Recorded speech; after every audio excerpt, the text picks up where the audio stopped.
For too long, the worlds of business and spirituality have been viewed as separate domains.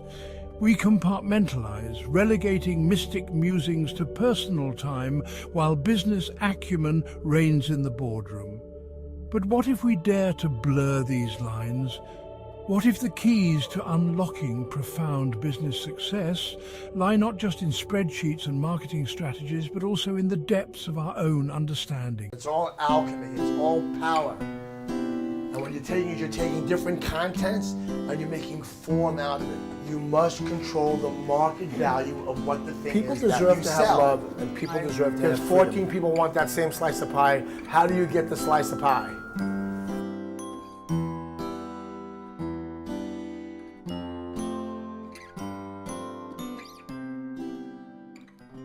How can a person know what is a want versus a need?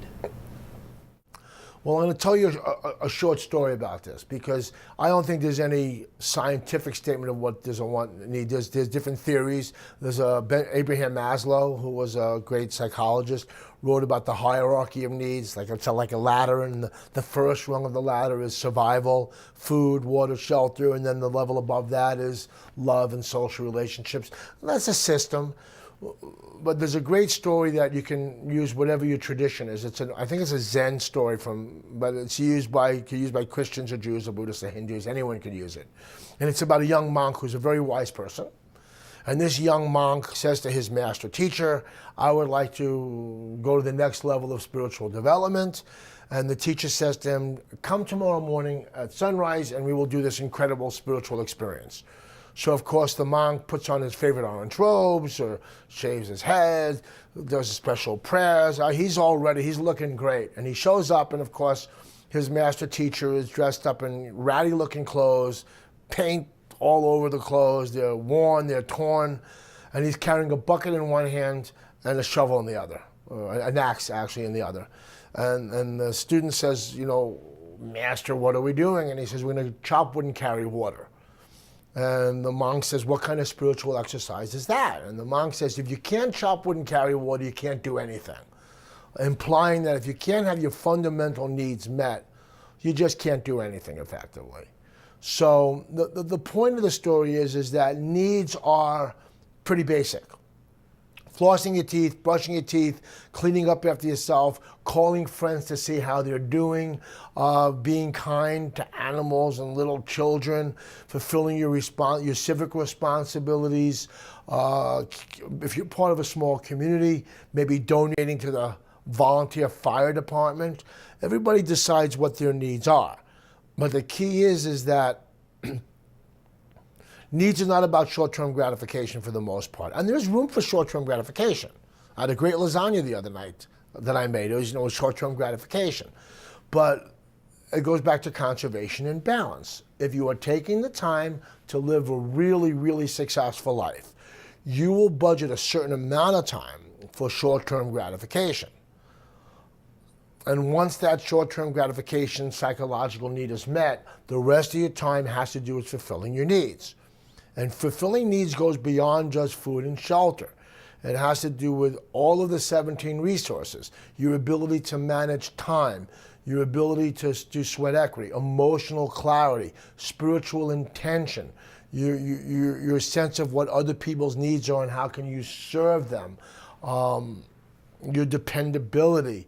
It just goes on and on and on and on. And so in the end, when you have a distinction between your wants and your needs, again, you have more love in your life, you have more economic abundance in your life, and you have more freedom. That's the bottom line on all of this. It's actually selfish in a way. I'm not saying to people become a monk. I'm saying have the life that most people dream of. Who would not want to have tremendous love in their life? Who would not want to have freedom to do whatever they want to do? Who would not want to have economic independence? You can't get that by just buying a lottery ticket. People buy lottery tickets just so you win the lottery. That's not going to give you conservation and balance or give you a distinction between wants and needs. You have to have a level of maturity to have a distinction between wants and needs. In the old days, people got bar mitzvahed for serious, or they went to confirmations, or they went through some process, some initiation, some rite of passage that made them really an adult. And people who are really adults have an understanding of the distinction between wants and needs. What's happened instead is people have sort of bar mitzvahs or bat mitzvahs or confirmations or graduations, but they're not really anything. They're just ceremonies that have no real substance behind them. And so you have people who are considered adults who are still children, behaving like children, and they have no distinction between their wants and their needs. And they suffer unnecessarily, and they're not successful. They struggle, they're not successful, and they just act on whatever serves them in the short run. And they pay a price for it, and society pays a price for it, but they're not successful. And in terms of what we're talking about, that's the sad part. And nor will they ever become successful. Unless they have self-assessment, they have conservation and balance, they have an understanding of the resources in their lives, they have an understanding on how to make a difference in the world, and it's not about them, they will not experience success in that level. What's the concept behind RealYouGuru.com and the Harrison Mentoring Process Manual? Well, I had found out about game theory. And game theory is a mathematical concept that 8 people have won the Nobel Prize for. And it essentially talks about how to measure how you behave in a situation, how a person behaves or an organization behaves when they're dealing with other people behaving differently. So it's like a game. Life is sort of a game in a way.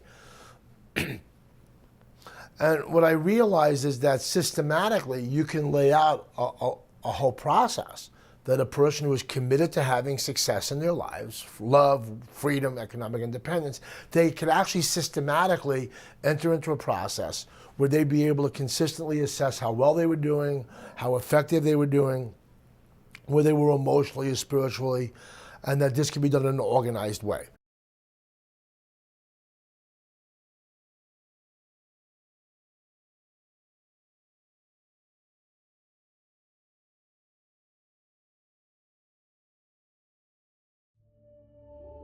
For too long, the worlds of business and spirituality have been viewed as separate domains.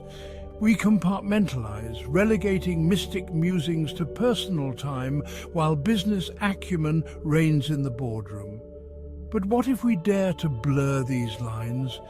What if the keys to unlocking profound business success lie not just in spreadsheets and marketing strategies, but also in the depths of our own understanding? A mystic understanding that encompasses the whole of who we are.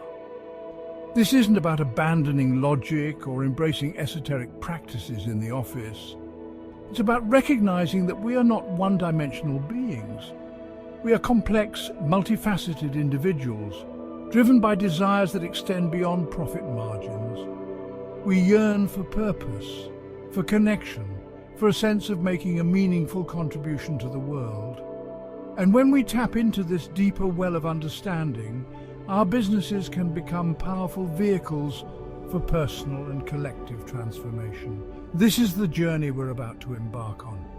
An exploration of how understanding in its many forms can illuminate our path to building businesses that are not only profitable, but also deeply aligned with our values and aspirations. We'll delve into the interplay of the material and the mystical, the tangible and the intangible, discovering how these seemingly disparate forces can harmonize to create something truly extraordinary. Get ready to unlock the mystic within and unleash its power in your business.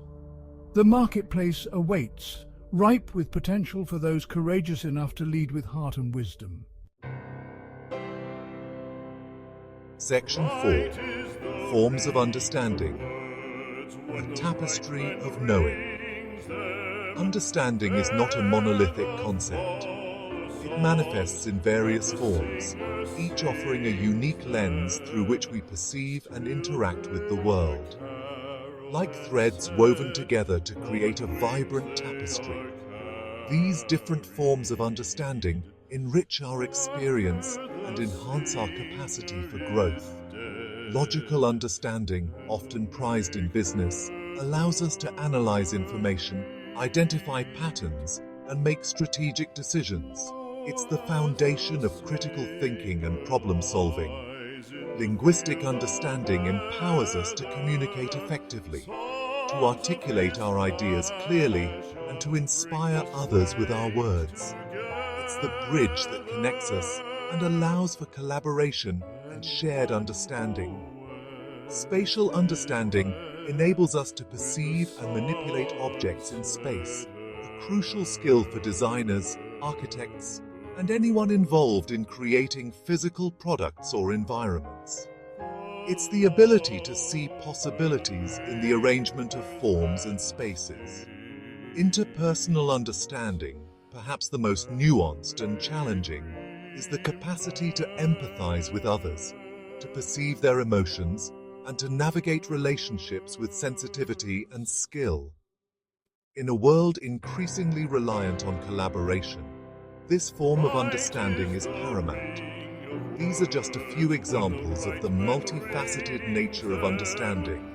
By recognizing and cultivating these different forms within ourselves, we develop a more holistic and adaptable approach to life and business. We become more effective communicators, more insightful problem solvers, and more compassionate leaders.